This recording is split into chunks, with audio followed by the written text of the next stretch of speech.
Olá pessoal, depois de vários dias fazendo revisão de diferentes disciplinas da nossa semana de imersão, nós chegamos na transição da semana de imersão para o nosso Detona, que irá acontecer amanhã. Então, agora eu venho com atualidades, com o Esquenta Imersão. Nós iremos ver os pontos principais que aconteceram neste ano de 2024, conforme previsão no seu edital. Nós vamos ver um pouquinho de economia, um pouquinho de cultura, um pouquinho de política.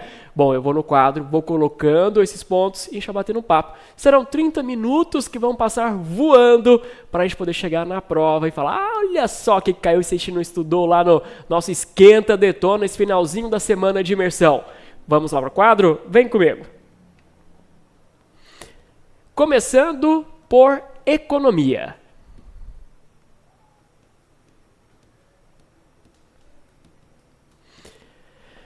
Quais foram os fatos de 2024 que marcaram a economia? Bom, primeiro, sobre o crescimento da economia brasileira.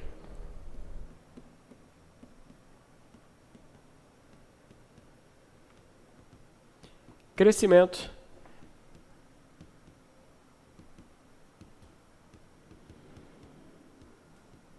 da economia brasileira.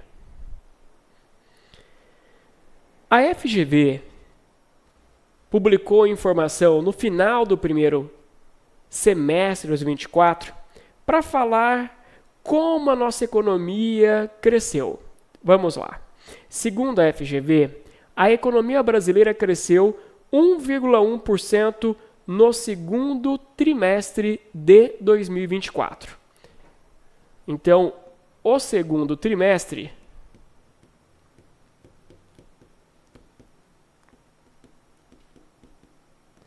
abril, maio, junho, cresceu 1,1% comparado ao trimestre anterior. Comparado ao trimestre anterior. Ou seja, comparado ao trimestre de janeiro, fevereiro e março. Mas, se eu comparar com o mesmo período do ano passado, com o mesmo período de 2023, comparando com este mesmo período, a nossa economia brasileira ela cresceu 2,9%. 2,9%. Isso com o mesmo trimestre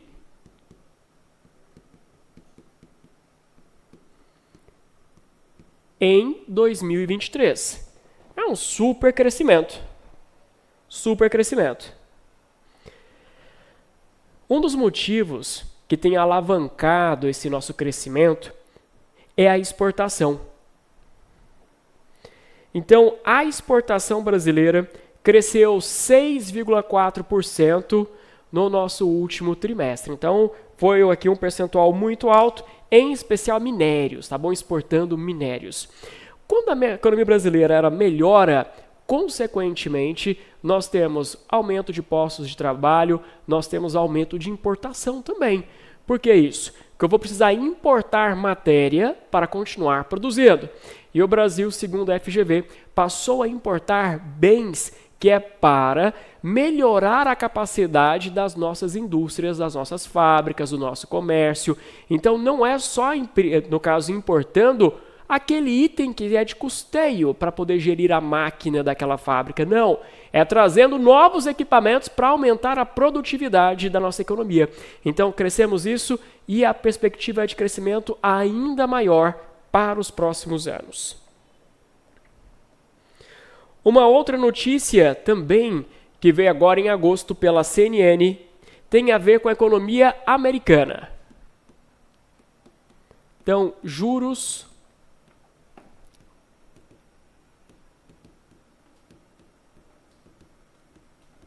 americanos. No dia 15 de agosto, a CNN fez uma publicação apontando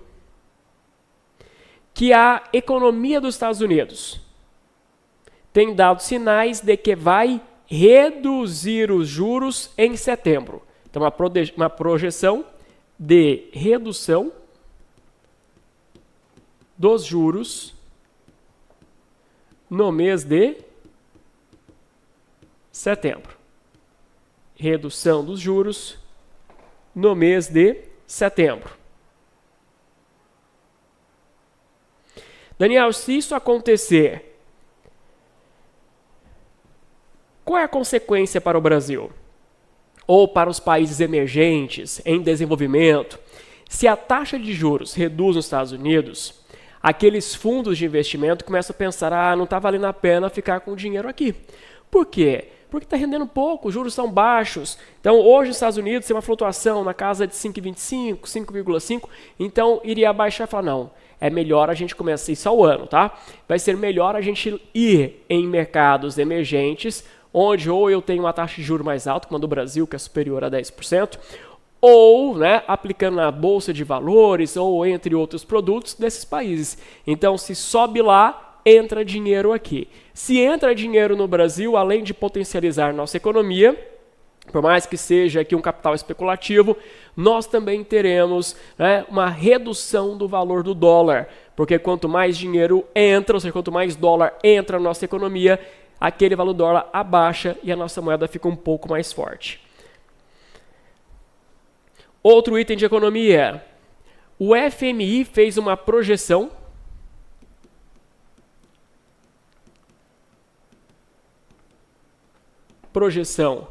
FMI das maiores economias para o ano de 2024. Bom, nessa projeção, Estados Unidos em primeiro, China em segundo, mas onde está o Brasil?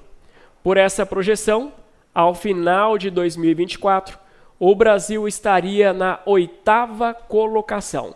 Então, ao final de 2024, o Brasil estaria na 8ª colocação. Chega de economia, vamos mudar o tema? Vamos falar agora sobre energia.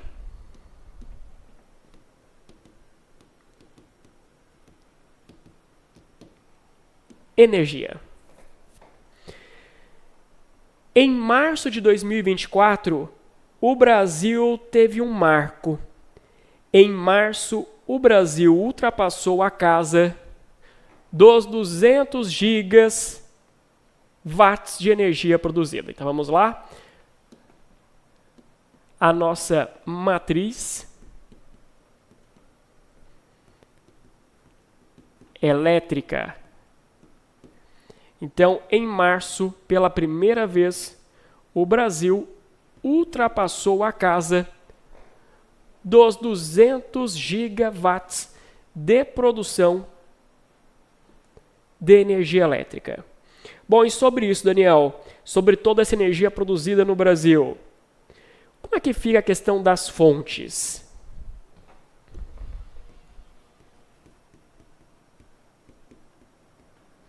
Eu tenho fontes renováveis,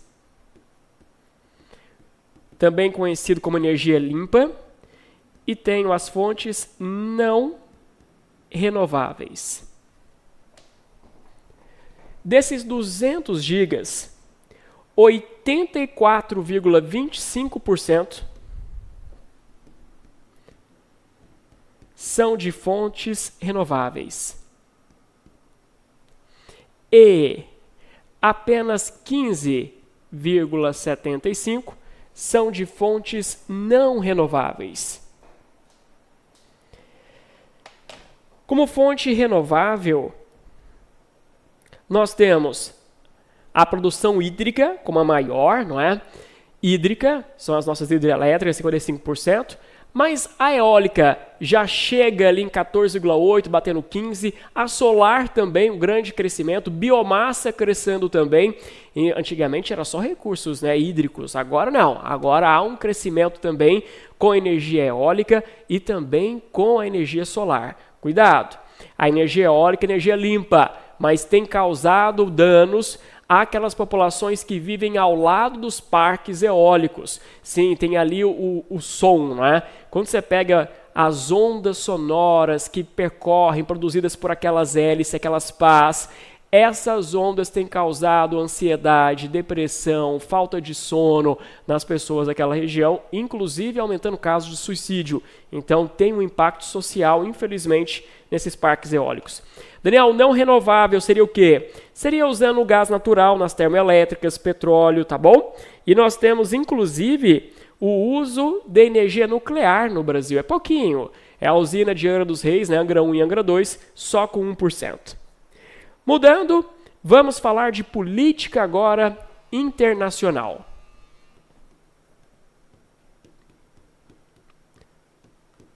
Política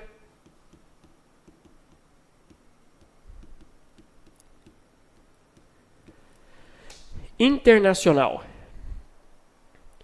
O que nós tivemos de destaque esse ano?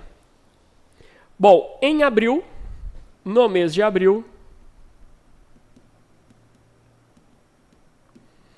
Portugal reconheceu pela primeira vez sua responsabilidade. Pela primeira vez, sua responsabilidade pela escravidão de negros,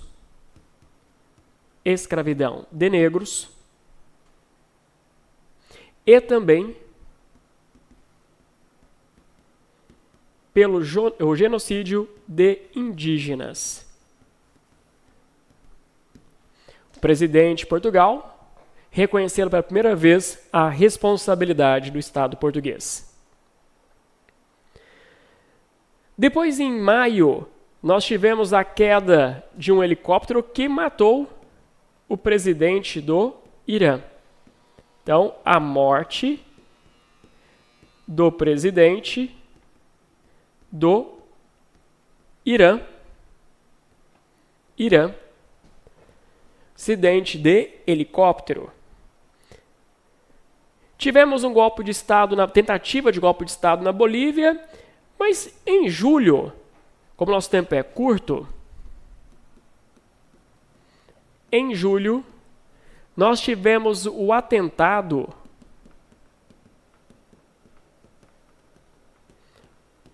contra Trump nos Estados Unidos. Então houve ali um atirador, um jovem,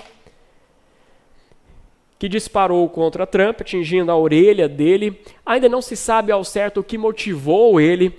Até um pouquinho antes de começar a aula, eu tinha visto as últimas notícias, ele tinha um plano tanto, né, de matar Trump como de matar Biden. Não se sabe o que fez ele escolher Trump. Lembrando que ele era filiado ao partido Trump. Então não tem muito sentido, não dá para entender muito bem o que aconteceu. Tinha plano para matar os dois, matou Trump, enfim, né, para a prova de vocês entender que esse jovem, ele disparou ali contra Trump, não matou, né, óbvio, todo mundo sabe disso, Trump, mas matou ali um cidadão que acompanhava aquele discurso, aquele comício do Trump. Bom, como consequência desse fato, houve um aumento da popularidade de Trump, onde colocou em xeque a capacidade de Biden concorrer com ele nas eleições, chegando ao ponto de Biden renunciar à sua candidatura. É um fato inédito nos Estados Unidos. Ele renuncia porque ele é o presidente atual e a sua vice será a candidata pelo Partido Democrata. Ok. Depois, vamos mudar. Saúde pública, Brasil.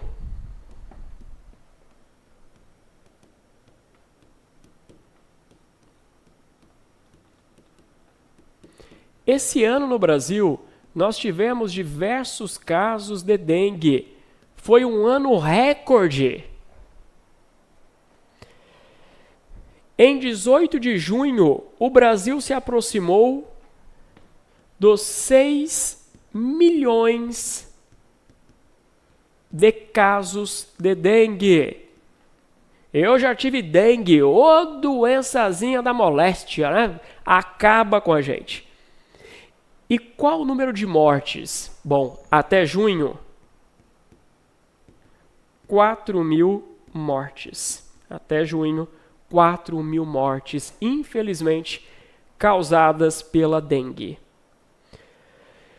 Outro ponto de saúde pública foi o reaparecimento de doenças que estavam controladas.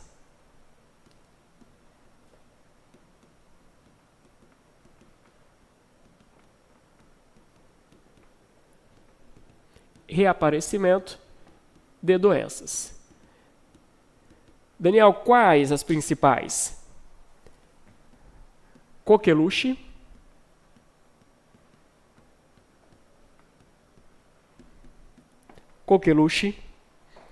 sarampo,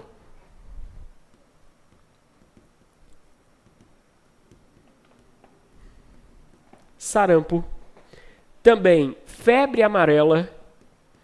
Quando eu morei em Palmas, no Tocantins, a cada 5 anos nós tínhamos que tomar. Morei lá 12 anos. E quando eu vou para outros países, quando fui para África do Sul, Marrocos, também tive que tomar febre amarela.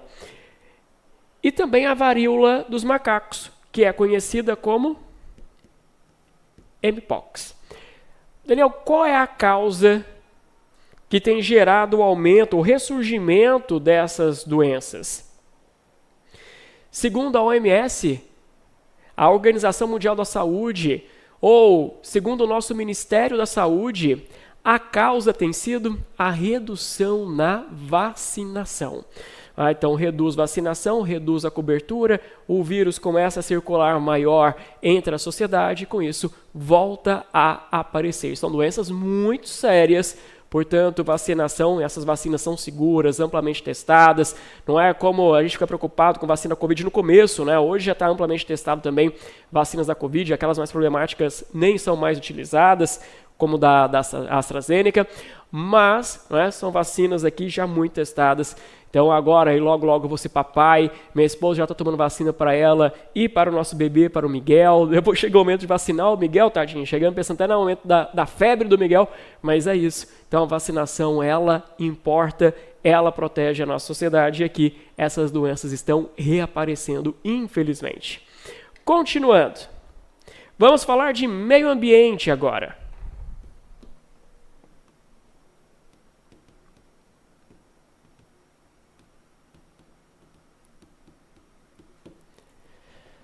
Meio ambiente, o que nós temos de destaque?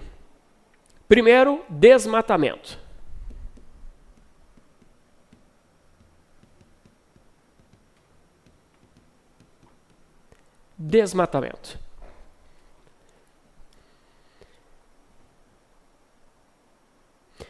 No mês de julho, começo também de agosto, nós tivemos uma série de notícias apontando que o primeiro semestre de 2024 teve uma queda de desmatamento. Então, no primeiro semestre de 2024, nós tivemos uma redução no desmatamento.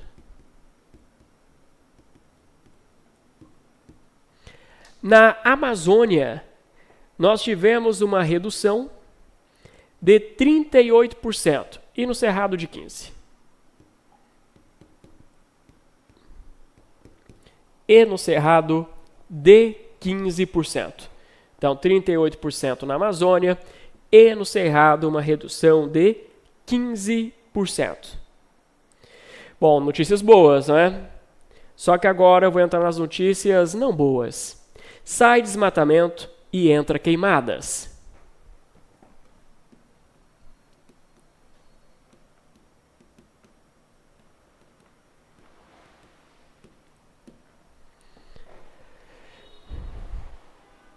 Todos nós sabemos que 2024 chegamos ao fim do El Niño, mas que o El Niño percorreu um caminho aqui de uns 2 anos. E o El Niño foi acentuado, em especial no final de 2023 e 2024.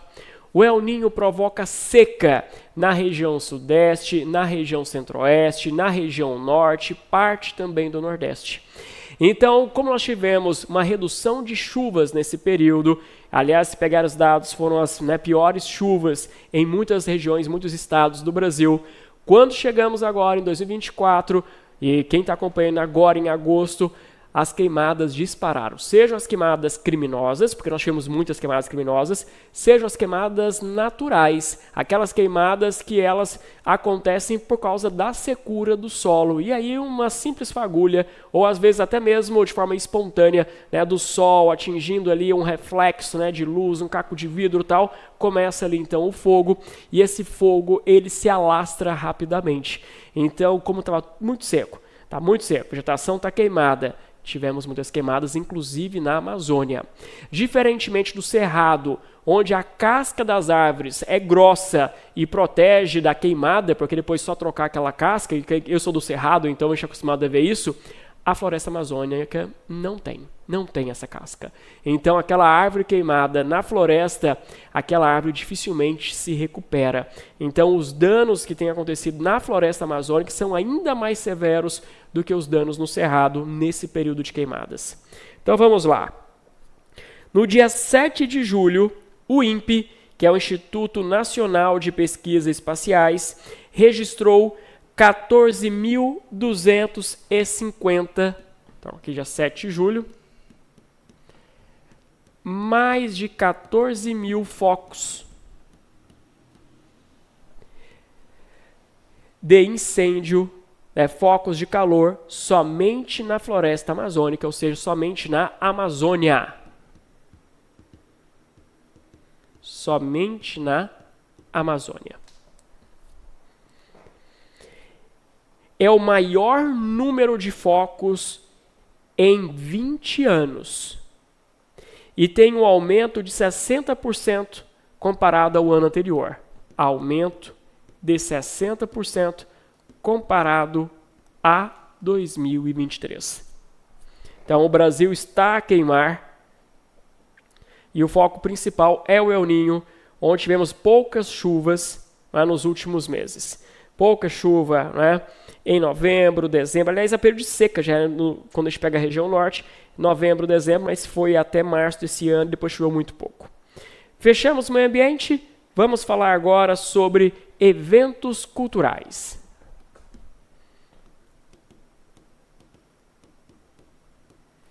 Eventos culturais. 2 eventos chamaram muita atenção este ano. Tivemos a parada LGBT+,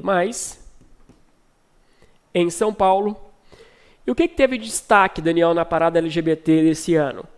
Bom, destaque, primeiro, importante destaque, redução no número de roubos e furtos. 2023 ficou marcado como um ano de muita violência, né, de furtos e roubos. Esse ano houve uma redução. Outro ponto que chama a atenção foi sobre o tema.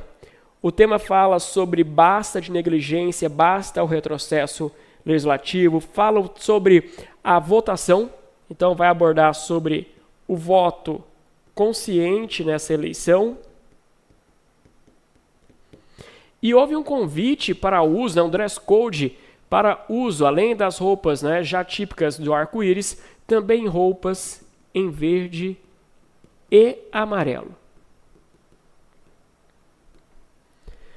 Numa busca, de ampliar o uso das cores que representam a nossa pátria, tá bom? Para que não fique vinculado a só um grupo político, mas que todos nós, todos cidadãos brasileiros, não só com relação à política. Então, também foi indicado, foi, no caso, sugerido para usar, ou use as roupas ali tradicionais, use também o verde e amarelo. Então, esse evento teve também uma marca política. Outro evento cultural importante em 2024, que chamou muita atenção, foi o show da Madonna no Rio de Janeiro. Esse show da Madonna levou um público em torno de 1,6 milhão de pessoas à praia de Copacabana. 1,6 milhão de pessoas para a praia de Copacabana. Você pensa, Daniel, mas o que representa 1,6 milhão? O que representa é o quinto maior show em público da história. Quinto maior show em público da história aconteceu esse ano lá em Copacabana, no Rio de Janeiro. Daniel, e quem pagou a conta? Bom, quem pagou a conta pelo show, né, na maior parte dos recursos, em torno de 60%, foi a iniciativa privada. E depois o Estado do Rio de Janeiro e o município do Rio de Janeiro, cada um entrou com 10 milhões de reais. Só cuidado, pode ter pegadinha na prova. O governo federal entrou com algum tipo de financiamento, algum tipo de verba? Não, federal não, só o município e o Estado do Rio de Janeiro que entraram. Há uma perspectiva, né, de retorno de valores ali na casa de 300 milhões, já que quando a gente fala da parada LGBT em São Paulo, em torno de 500 milhões, que isso reverbera na economia, com hotéis, restaurantes, bares e tudo mais, que os turistas irão consumir. Um outro evento cultural que também é tradicional no calendário de São Paulo é a Marcha para Jesus, que aconteceu um pouquinho antes da parada LGBT. A Marcha para Jesus reuniu ali na casa de 30 mil pessoas, acho que foram 28 mil pessoas, saíram da Avenida Tiradentes e vão até a Praça de Campo de Bagatelle, também aqui mostrando a tradição, tá bom? Do Estado de São Paulo, do município de São Paulo, tradição nossa brasileira. E para acabar o nosso conteúdo de hoje, desses pontos principais de atualidades, não podia deixar de falar com vocês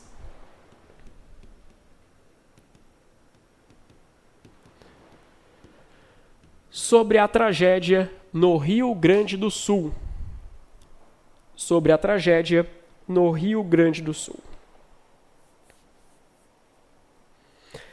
As enchentes que atingiram ali abril, maio, o estado do Rio Grande do Sul, essas enchentes atingiram quase a totalidade dos municípios do Rio Grande do Sul.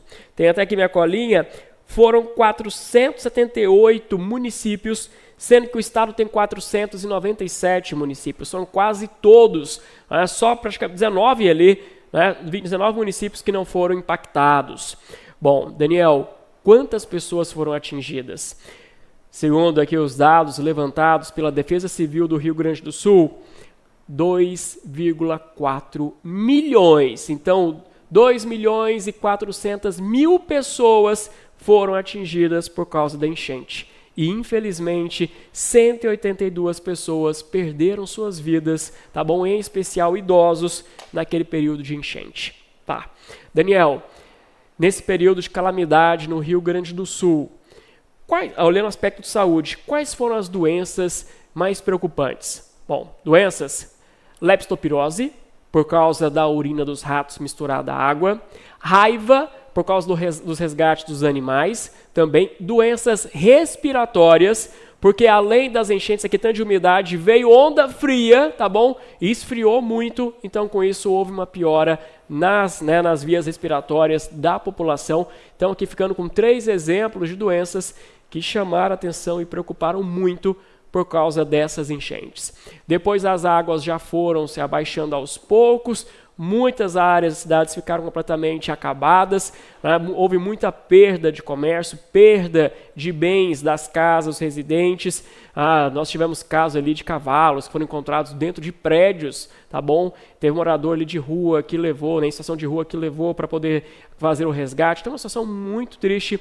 O Estado do Rio Grande do Sul está se recuperando, mas vai ser necessário o chamado Plano Marshall, né? Semelhante aconteceu nos Estados Unidos e Europa, para poder recuperar ali a economia e a infraestrutura no estado do Rio Grande do Sul. Lembrando que esse excesso de chuva no Rio Grande do Sul foi causado pelo El Niño, onde as ondas, as nuvens de chuva chegavam, ali mais ou menos no Uruguai e Rio Grande do Sul, e não conseguiu avançar ao norte do Brasil, não conseguiu avançar para o sudeste, centro-oeste e por aí afora, porque havia uma zona de baixa pressão causada pelo calor, causada pela secura, então havia uma trava. Então você imagina, todas as nuvens chegando, úmidas, batiam na trava, chovia. Então, ao invés daquela chuva ir para o resto do Brasil, choveu tudo lá no Rio Grande do Sul e por isso essa calamidade. Agora nós mudamos, nós saímos do El Niño e no mês de setembro começa a Laninha. El Niño é o aquecimento das águas, tá bom? do Pacífico, e já quando a gente fala na Laninha, vai acontecer o resfriamento dessas águas, é o inverso. Então aquilo que vinha acontecendo no Brasil vai mudar. Ao invés de ter muita chuva no Rio Grande do Sul, agora começa a ter seca. Ao invés de ter seca no Cerrado, a gente começa a ter chuva no Cerrado. Mas começa agora, leva um tempo até que as águas se resfriem e a gente começa a sentir isso na mudança no nosso meio ambiente. Chego ao final desse nosso conteúdo por aqui. Quero agradecer muito a sua atenção, seu carinho. Aliás, o seu carinho por todos os professores do meu curso. Quero agradecer a cada um dos professores que caminhou com vocês nessa semana de eventos abertos aqui para todos os alunos e aqueles que não eram alunos, mas agora viraram alunos nossos também, que acompanharam pelo YouTube. Amanhã, deixa o meu convite já. Amanhã nós teremos o nosso Detona. Começando ali por volta das 8h15 da manhã, já a abertura comigo, nós teremos aqui as mais variadas disciplinas ao longo do dia e iremos até umas 16 horas, até próximas, depende aqui se tem algum atraso, mas para você poder se organizar. O Detona tem transmissão pelo YouTube aqui no canal do meu curso e nós estaremos presencialmente com o nosso estúdio cheio em torno aqui, né? Nosso estúdio tem a capacidade para 120, 100 pessoas, então nós temos com o estúdio cheio também com os nossos alunos para um dia de grandes revisões para que você arrase na sua prova. Um grande beijo, te espero amanhã, até mais. Tchau, tchau.